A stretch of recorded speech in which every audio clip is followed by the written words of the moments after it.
bagus, sudah duduk dalam berkelompok ya.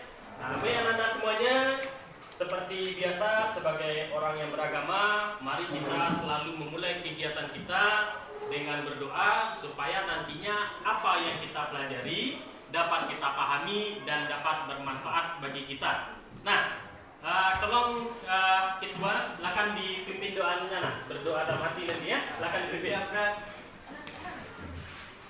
Bila kita berdoa, percaya kita masih doa.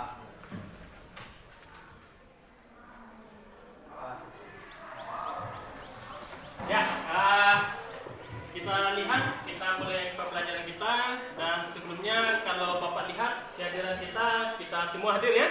Yaitu bagus sekali, berarti kita dapat hadir ke sekolah itu karena tubuh kita sehat. Dan silakan mari selalu menjaga kesehatan, apalagi di kondisi sekarang ini kita tetap harus saling berjaga-jaga. Ya, baik anak-anak semua, hari ini kita akan belajar topik yang baru, yaitu tentang trigonometri.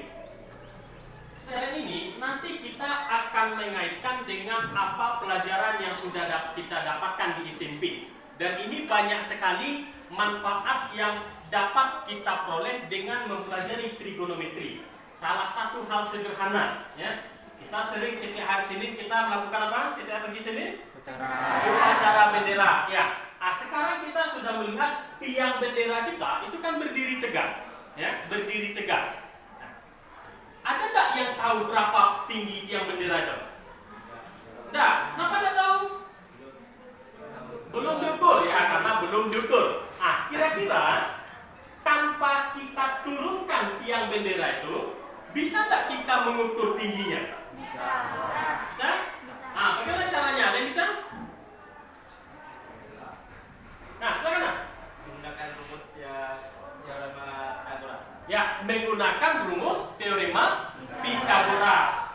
Apakah Anda sudah mempelajari Pythagoras di SMP? Sudah. Ya. Jadi, itulah kaitan pembelajaran kita. Hari ini kita akan mempelajari perbandingan trigonometri dan kaitannya dengan segitiga siku-siku nantinya. Yang mana kita sama-sama tahu bahwa pada segitiga siku-siku akan berlaku teorema Pythagoras. Nah, oke Anda semuanya, Bapak lihat karena sekarang udah jam terakhir, jadi semuanya sudah mulai mengantuk. Tentu nanti susah juga saya menjelaskan materi. Ya, supaya lebih semangat, semuanya coba berdiri dulu, nah. Berdiri dulu. Berdiri di tempatnya, ya. Berdiri di tempatnya. Nah, tolong didengarkan petunjuknya, ya. Kalau saya sebutkan 1, maka Anda diharapkan harus tepuk tangan. Coba. Jadi kalau 1, kalau saya sebutkan 2, ya. Ya. Kalau 1 gimana tadi? Kalau 2, kalau 3, ha, ya. Kalau 3, ha. Nah, jadi saya akan menyebutkan nomor nanti secara acak. Tolong konsentrasi. Nanti siapa yang salah saya suruh nyanyi nanti. Ini benaran nak. Ya. Dan semuanya. 1, 2, 3. Nah, paham ya? Ayo kita mulai lagi. 1, 3. 1, 2, 3,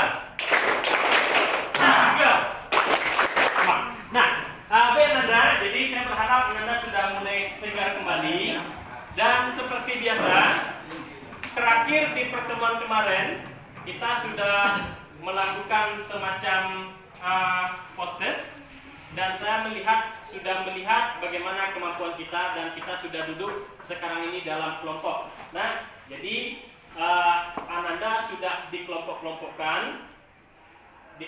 Nanti silakan saling bekerja sama dalam kelompok. Saya bagikan lembar kerjanya dan silakan berdiskusi dalam kelompok. Ya, ingat dalam kelompok diharapkan keaktifan dalam berdiskusi. Nah,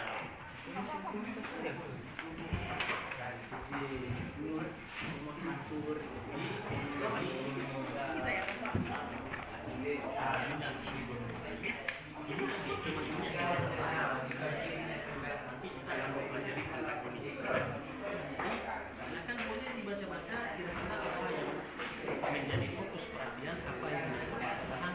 Coba ini yang sebenarnya. Silakan. Ini ada 1.3.1. Nah, kita kuras.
Teorema Pitagoras. Ya, ada teorema Pitagoras dari persamaan yang benar. Ini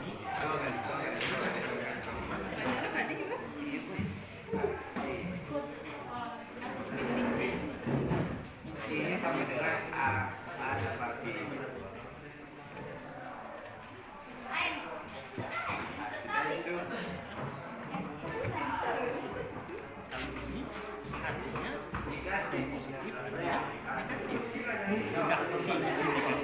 tidak panjang sisi itu negatif. Karena panjang sisi sebuah benda tidak mungkin bisa negatif dengan positif.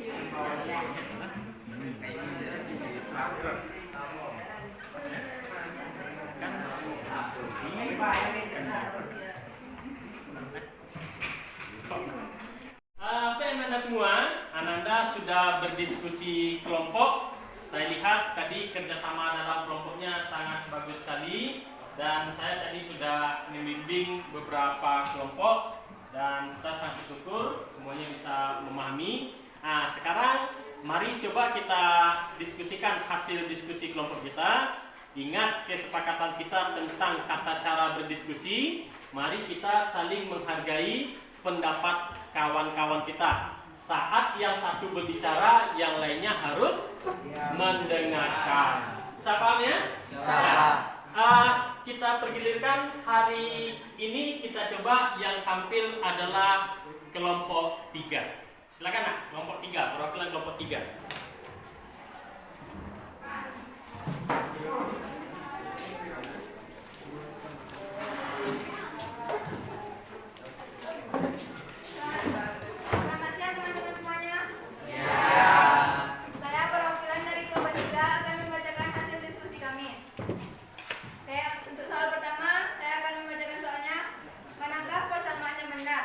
Dari segitiga yang ada di soal teman-teman semua.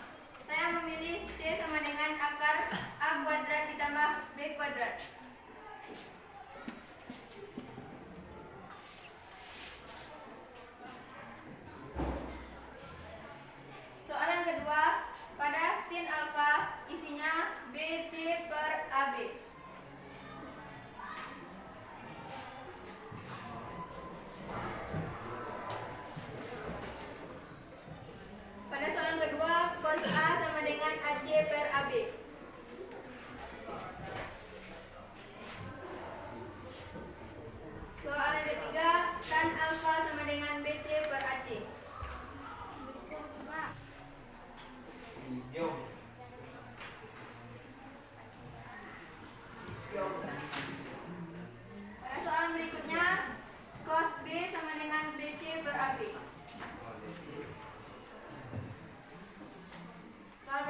3 telah memberi saya kesempatan untuk bertanya.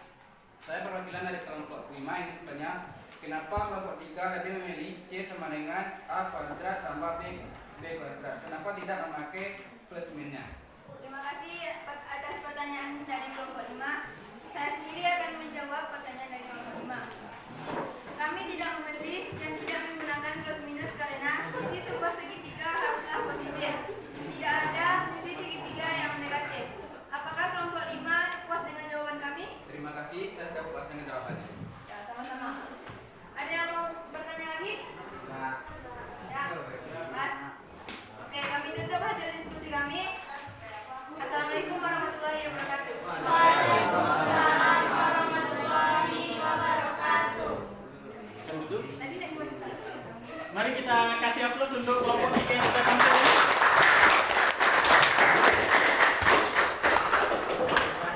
Ya, mari kita perhatikan. Kelompok 3 sudah berhasil mendiskusikan tentang pertanyaan yang ada pada lembaran kerja kita.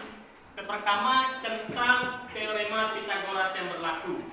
Nah, kelompok 3 memilih C sama dengan akar A kuadrat tambah B kuadrat. Dan tadi saya sangat senang sekali, tertarik sekali dengan pertanyaan dari kelompok 5 yang mengatakan kenapa memilih C sama dengan akar A kuadrat tambah B kuadrat. Kenapa tidak yang pakai plus minusnya? Dan bagus sekali ya, kelompok 3 sudah berhasil menjawab, sengaja tidak menggunakan yang plus negatif, plus minusnya, karena plus minus itu artinya ada dua nilainya. Ada yang positif, ada yang negatif. Sedangkan ini terkait dengan sisi segitiga.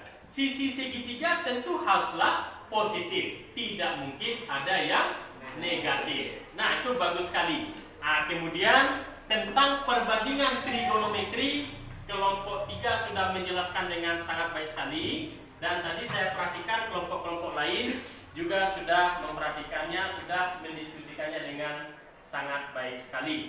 Nah itu bagus sekali. Nah, sekarang karena kelompok sudah tampil dan kita sudah berdiskusi, ya, nanti kita akan melihat sejauh mana kemampuan kita secara perorangan tentang pembelajaran kita hari ini.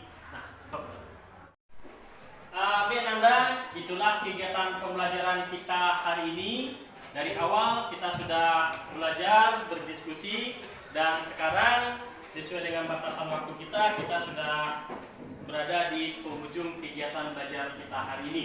Sebelum kita akhiri pembelajaran kita hari ini, siapa yang bisa menyampaikan apa saja yang sudah kita pelajari hari ini? Ya, silakan Nak. Pada hari ini kita telah mempelajari segitiga siku-siku, teorema Pythagoras, dan juga kita telah mempelajari perbandingan trigonometri pada segitiga siku-siku.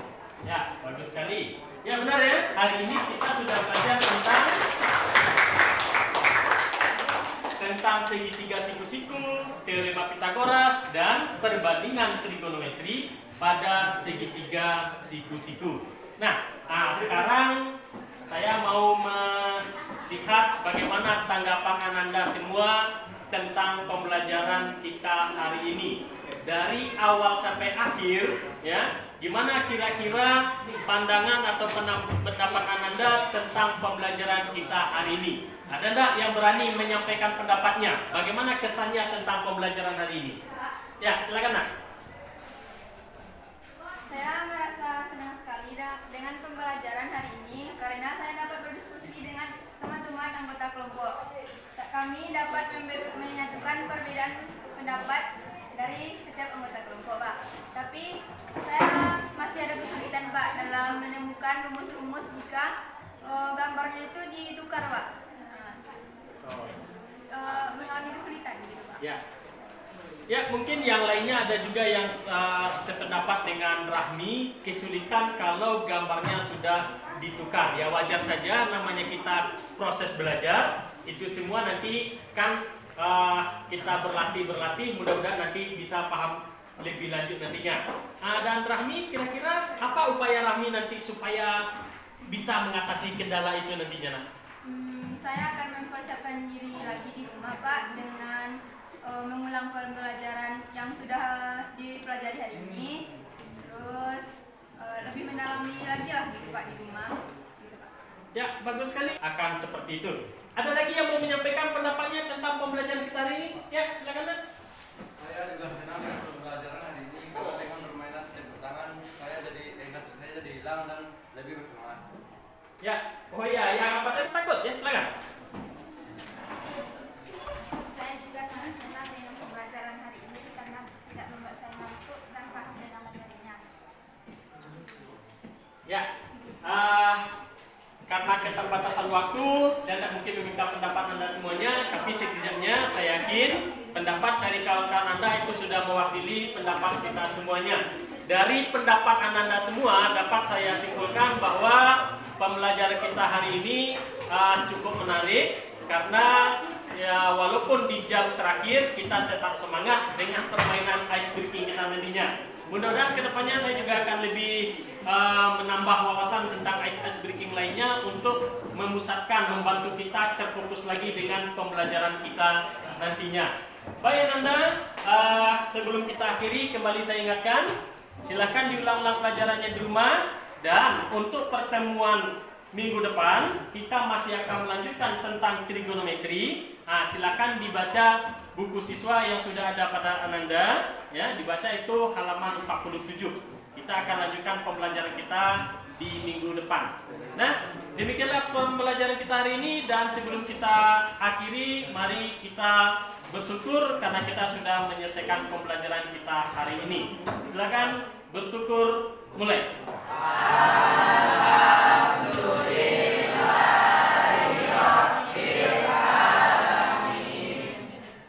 Demikianlah praktek pembelajaran yang saya lakukan, yaitu praktek pembelajaran yang melibatkan keterampilan sosial emosional dan juga melaksanakan pembelajaran berdiferensiasi.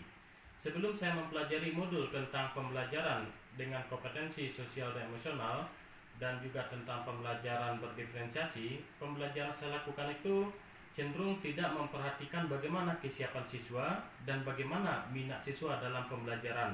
Dan saya bersyukur dengan mempelajari modul ini, saya sangat bertambah paham bahwa dalam mempersiapkan pembelajaran, kita harus mempersiapkan bagaimana agar siswa tersebut siap dan fokus untuk mengikuti pembelajaran. Mempersiapkan emosi siswa untuk belajar itu sangat penting dilakukan. Maka dari itu, tentunya saya terlebih dahulu menyusun RPP atau rencana pelaksanaan pembelajaran. Dalam menyusun rencana pelaksanaan pembelajaran yang melibatkan kompetensi sosial emosional dan juga melaksanakan pembelajaran berdiferensiasi, awalnya saya juga merasa kewalahan, tapi setelah mempelajari modul, ternyata sebenarnya dalam pembelajaran yang sudah pernah dilakukan juga ternyata ada yang sudah saya laksanakan berkaitan dengan kompetensi sosial dan emosional. Hal ini terlihat pada kegiatan pendahuluan. Saya selalu mengawali dengan kegiatan doa, dan yang ternyata ini adalah salah satu upaya menunjukkan kompetensi sosial emosional, yaitu untuk mempersiapkan emosi siswa agar siswa siap dan fokus untuk belajar. Nah, kemudian dalam melaksanakan pembelajaran saya mendapatkan berbagai macam pengetahuan ilmu baru bahwa sangat penting sekali untuk mempersiapkan emosi siswa untuk mengikuti pembelajaran. Tidak hanya emosi siswa, tapi emosi kita sebagai seorang guru juga perlu dipersiapkan. Mempersiapkan emosi siswa itu agar fokus dalam pelajaran. Sehingga dalam praktek pembelajaran yang saya lakukan tadi, saat pembelajaran dilakukan di jam terakhir, tentunya siswa sudah merasa ngantuk dan mulai bosan, maka perlu meningkatkan semangat siswa lagi, membangkitkan fokus siswa lagi. Salah satu diantaranya itu saya lakukan dengan melakukan ice breaking, dengan melakukan permainan tepuk tangan. Ternyata itu membuat siswa semakin bersemangat dalam pembelajaran. Kemudian kalau kita lihat dalam pembelajaran sebelum-sebelumnya yang saya lakukan, itu tidak nampak pembelajaran diferensiasinya, dan sekarang saya mendapat pengetahuan bahwa perlu melakukan diferensiasi dalam pembelajaran. Diferensiasi yang saya lakukan yaitu tentang diferensiasi proses, membentuk siswa dalam kelompok-kelompok belajar. Saya menyadari bahwa ini adalah praktek pembelajaran yang baru saya lakukan setelah mendapatkan pengetahuan tentang pembelajaran dengan kompetensi sosial dan emosional dan juga tentang pembelajaran diferensiasi. Dan saya menyadari bahwa ini adalah pelajaran yang sangat penting diketahui oleh setiap guru di Nusantara, tidak hanya oleh calon guru penggerak, tapi oleh setiap guru di Nusantara ini dalam rangka mendukung kebijakan pemerintah melaksanakan pendidikan yang berpihak kepada siswa. Kemudian untuk kedepannya saya akan berusaha untuk memperbaiki bagaimana proses pembelajaran agar lebih baik lagi, memperhatikan bagaimana diferensiasi yang baiknya dilakukan terhadap siswa, apakah itu diferensiasi proses, diferensiasi produk, ataupun diferensiasi konten. Kemudian saya juga perlu memperbaiki bagaimana mempersiapkan siswa untuk lebih siap dan fokus dalam belajar. Mempelajari kompetensi sosial emosional itu sangat penting, dan mengintegrasikan kompetensi sosial emosional itu sangat penting dalam perencanaan pembelajaran kita, sehingga saat siswa siap untuk belajar itu tentunya nanti diharapkan akan memberikan hasil positif, hasil yang baik juga nantinya. Demikianlah refleksi yang bisa saya sampaikan tentang pelaksanaan pembelajaran yang melibatkan kompetensi sosial dan emosional dan juga pembelajaran yang melibatkan diferensiasi. Sekian dan terima kasih. Salam bahagia dan sukses selalu untuk seluruh guru se-Nusantara. Terima kasih.